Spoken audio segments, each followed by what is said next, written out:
Hello, Fredak here. Fred ACC, all one word. Alrighty, it is Sunday, April the 6th.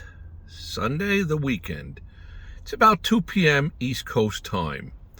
Why do I post these things on here?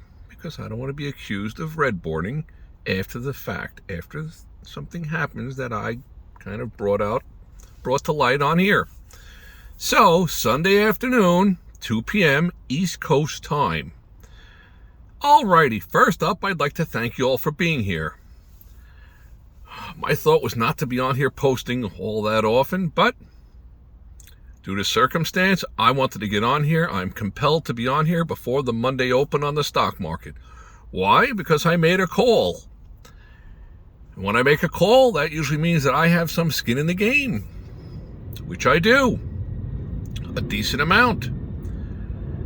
I had spoken on Thursday about why the stock market's down, getting oversold, short term, very short term. To me, short term is a matter of one business day. And I had said on Thursday, I'm not going to go on Friday because it's a Friday and it's going into the weekend, and probably you're going to have a sell down in the market.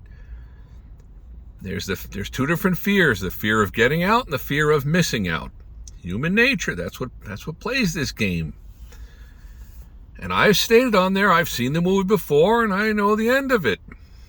At least I think I do. Not always right. No, just never wrong. No.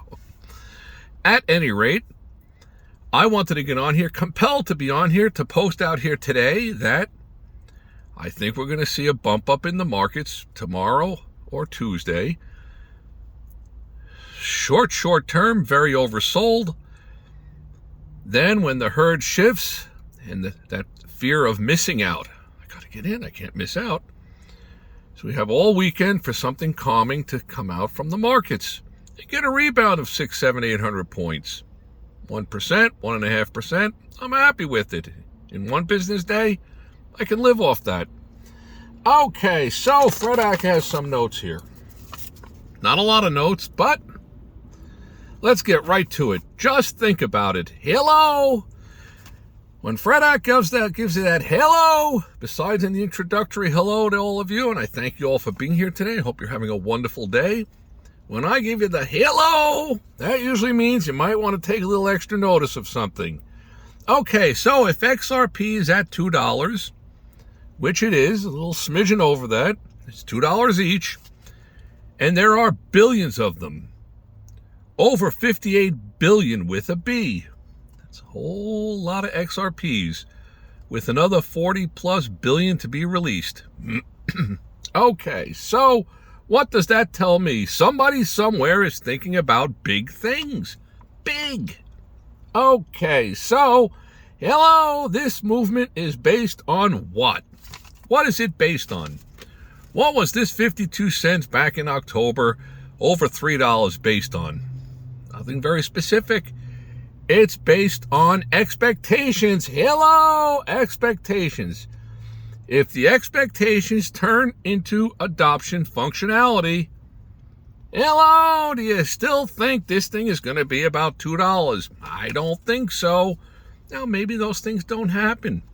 As I've professed on here, and I've had a few people that have commented that I'm cooking you because I had mentioned it at $2.40. And that is true.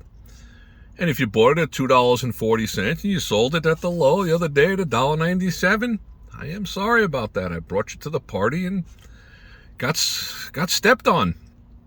If you bought into it and you haven't sold it, if you sell it in 4 or 5 years from now at $637, does it really matter? Remember that time it went down from $2.40 all the way down under $2 to $1.97? I really don't remember it. Of course you don't. Now you're up all this money. Okay, let's go forward. Early speculation. Hello, the early speculators are the ones who make the most money. Go through history. Think about different versions of speculation, whether they bought the land boom 4, 5, 6 years ago, held on to it for a while, and then flipped it. They made the most money. The early speculators, those are the ones who make the biggest gains. Hello! And it seems like large institutions are making taking stakes in this XRP. If maybe they are, maybe they aren't. I don't know that for sure. But I go by all the noise that I hear out there, and it sounds like big institutions are taking large positions in XRP.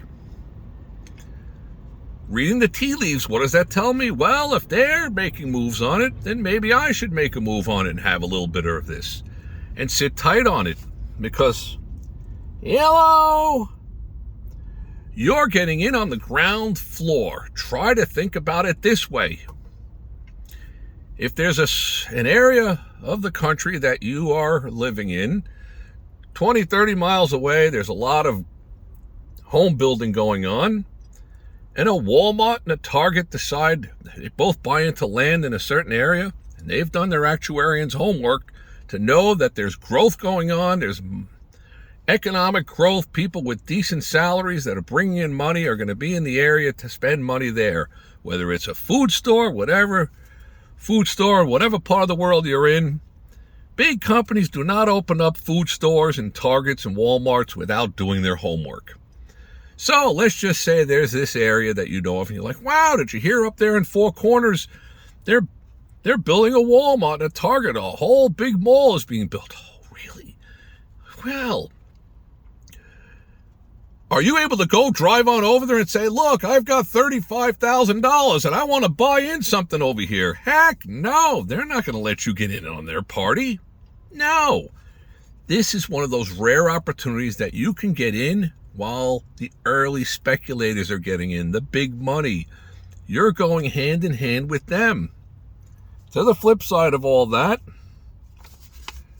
what I don't see is the volume. Volume is your best friend. Somewhere down the road, I'm going to share that with all of you. Friday was one of the largest volume days on the stock market, on all the different markets. On the NASDAQ, the S&P 500, large amounts of shares. Usually that's like a washout when you get a large amount of volume like that. How does that transpose over to XRP? Enough of the notes. It transposes over that this thing fluctuates around on almost no volume at all. Nobody's selling. People are sitting tight. Yes, you get a little bit of a spike up in price. It's gonna be met with a little bit of resistance of people that are saying, you know what, when I get the opportunity at $2.50, $2.85, I'm going to sell mine and take my profit. Nothing wrong with that. Nobody ever goes broke taking a profit. My suggestion all along has been, do not invest your lunch money or the kids' college tuition, something that you're comfortable with. Own a small piece of this. That way you're in the game to have a life-changing financial lottery ticket. Call it a lottery ticket. It's not. I don't think it is. Lottery tickets, mathematically, you know what they are. Mathematically on this, I believe it's pretty darn solid that the day's going to come when this is going to go up 6, 7, 10 times in value. Probably a whole lot more. If this starts to get usage, adoption, once people start seeing that they could do this and do that, game changing. It will be over, Johnny. Over. It's over, Johnny. It's over. That might have been from Rambo. Yeah, maybe. I don't know. I'm not a big movie buff. But at any rate, Fred Ack comes on here. I try to share some of the things that are transposing inside my head, floating around in my head. It's not financial advice. I just try to share stuff from my head over to your head. So I wanted to get on here before the stock market opens up on Monday, because even if it opens to the downside, they'll wash out all the suckers, and then by the end of the day, it might rally to the green side.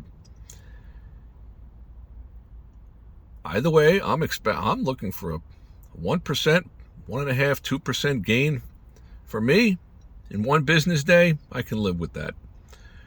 Be lovely to hear something calming out there. You could start to watch the All Lords, some of the foreign markets. It's already tomorrow in Australia.